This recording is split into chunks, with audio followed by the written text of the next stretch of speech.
It's the one only Despotic, bringing you guys another gameplay commentary. This is Elder Scrolls Online, and this is a comparison video. I'm of the opinion that Incapacitating Strike is an over-performing ultimate, and I've always maintained this. I've said this even when I was using the skill. If it were up to me, I would have left Incap the way Incap used to be. And for those players who don't know what Incap used to be, Incap was a skill which no players used back then, right? If you were really skilled, then you use it because there was a benefit to it, right? I think back then, if you had less health and you used Incap, then you would get the stun to Incap. Prior to that, Incap didn't have the stun. You would only get the stun when you use it in a skillful fashion. However, that's not the case. You now do get a stun with Incap. I honestly believe the skill is overperforming, and I fought this Nightblade. The guy didn't go into stealth. He played it straight up. There's a lot of players like this that I have a lot of respect for. Not saying if you do go into stealth, I don't respect you. It's part of the skill, right? That'd be ludicrous for me to say don't use biting jabs or puncturing sweep, or don't use DK's leap or Sork's frags, or Templar's, breath of life or honor. That would make absolutely no sense. Now, this game does not have a cooldown, right? It has a global cooldown that's 1 second, but for all intents and purposes, this is not like a World of Warcraft where you have cooldowns. This allows you. That's why this game is so popular, and the reason why I enjoy this game is because it's an action. The gameplay is action. And the skills are very immediate. So in a sense, you are able to spam Incap when you compare it to other ultimates and the ultimates cost. So let's take a look and read what Incap does. Now there's Soul Harvest. A lot of players used to use that ultimate prior to the change to Incapacitating Strike. So they used to use that ultimate, and I'll compare it to Dawnbreaker. So I was able to land 2 Dawnbreakers because that's the only 2 that I got, and this guy was able to get 3 Incapacitating Strike. 2 of them landed, 1 of them I dodge rolled. The other 2 I just cleansed. And so if you take a look at, and I'll play the clip, right? If you take a look at Incapacitating Strike, essentially it says ravage an enemy with a spinning attack to deal 1,291 disease damage, stunning them for 3 seconds, and increase your damage against them by 20% for 6 seconds. Also afflicts the enemy with major defile, reducing the healing received and health recovery by 30%. So essentially it deals disease damage and stuns the enemy. It's a direct damage ultimate, so I think Master at Arms powers this, and Mighty improves this as well. It's a low cost ultimate. It costs next to nothing, and so those are just the basic things that the skill offers. Now if you look at the passive under the skill line under assassin skills, not only do you get an increase in crit damage done by 10%. Just remember they nerfed that. They essentially nerfed that Mundus because they said that Mundus was overperforming. They also nerfed the crit. They also nerfed Thief, which they said was overperforming as well. Yet if you are a Nightblade and you have Incapacitating Strike on, you not only get to increase your crit damage done by 10%, you also get minus savagery, increasing your weapon critical against rating by 657 for 20 seconds. All right, you get that. Also, there's another passage, Pressure Point, and it says increases your weapon critical and spell critical rating by 438 for each assassination ability slotted. I think it should be 657 because they've made the update. to your armor pieces. So I'm assuming they'll do it with the upcoming summer set.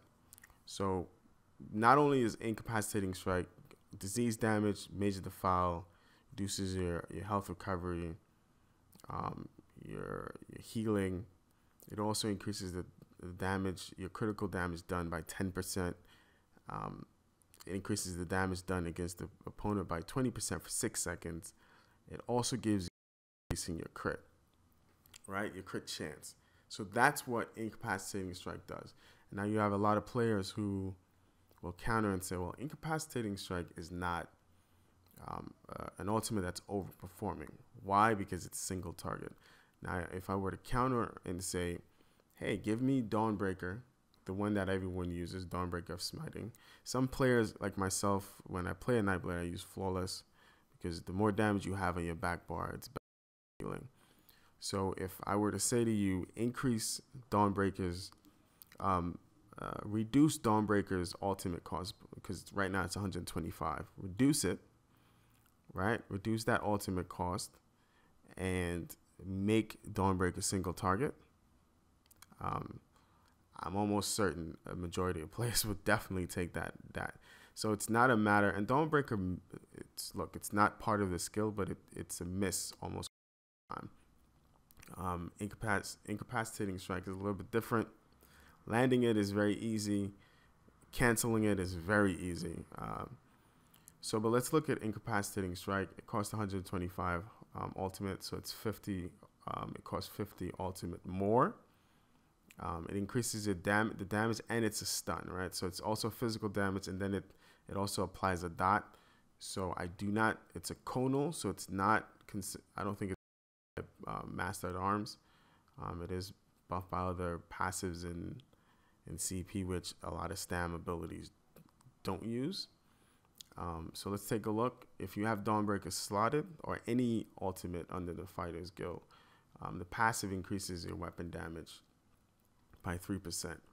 That pales in comparison to what you get on the passives for an assassination on the assassination skill line. Increases damage done by 10%, crit damage done by 10%. Also increases your crit rating by 438, which they'll update that to 657. That's just an assumption. Then it also increases the damage deals an additional 20% damage to undead, Daedra, and werewolves. Now, undead also applies to vampires. We have a lot of vampires running around Cyrodiil, so I will give that 20% increase. But if you compare the two skills, they pretty much do the same damage. However, Incap is a spammable ultimate. It's a spammable ultimate. It does the same damage, adds major defile, and if you have a lot of players, and the majority of players in this game are completely afraid. They're completely afraid of Incap. So let me play this clip. So I run into this guy, and they're pretty much afraid of the skill because you have a lot of players whose goal, if they're a Nightblade, is to land Incap. The moment they land Incap, they have all of these passives in their favor, and oftentimes that's all you need to do. And you have one of the favorite setups for players to use is Bloodspawn, because Bloodspawn gives you more ultimate. It's very easy to generate ultimate as a Nightblade, especially if you use a potion. A lot of players will start off with a potion in a fight to generate more ultimate, and so that's why I think ultimately this skill is overperforming. I'm not a fan of advocating for nerfs of any type, because ZeniMax tends to exaggerate and exacerbate the issue instead of reevaluating the ultimate or the skill or whatever area. What they'll ultimately do is just completely destroy it, right? They did it to a couple of other skills. They did it to Crystal Frag, where no one had any issues about Crystal Frag, so it's decreased the Sork's kill potential. You have you have all of these things that they just go out of the way to do. But I just want players to understand, when you do play a Nightblade, just remember, you're playing a class that it's a training wheel class, right? That's why it always baffles me when I hear players, well, who's the best stamina Nightblade out there? That's the equivalent to saying who's the best at riding a bike with training wheels. And so when I do see Nightblades, and I play the class, right? I play the class well. I don't take them in any kind of positive, not positive, because I don't have any negative issues with anyone. I just don't view them in any way in terms of like, well, this person is super skillful, because as a Nightblade, right? And let's dispel this whole argument about Nightblades are squishy. That's clearly not the case. I've already dispelled that. You look at all of my Nightblade videos, you'll notice that's not the case. You don't have to work to land a spammable DPS. One, essentially you don't have to work to land a gap closer, because it's a teleport, an ambush. You don't have to try to spam a DPS like dizzying swing or a puncturing sweep or any skill. The only class that's equivalent to that is a magic DK with whip, right? So there's nothing you have to work for. You don't have to work for the CC, arguably the best CC in the game. You don't have to work for a gap closer. Ambush, you can be a meter away from the player and it works.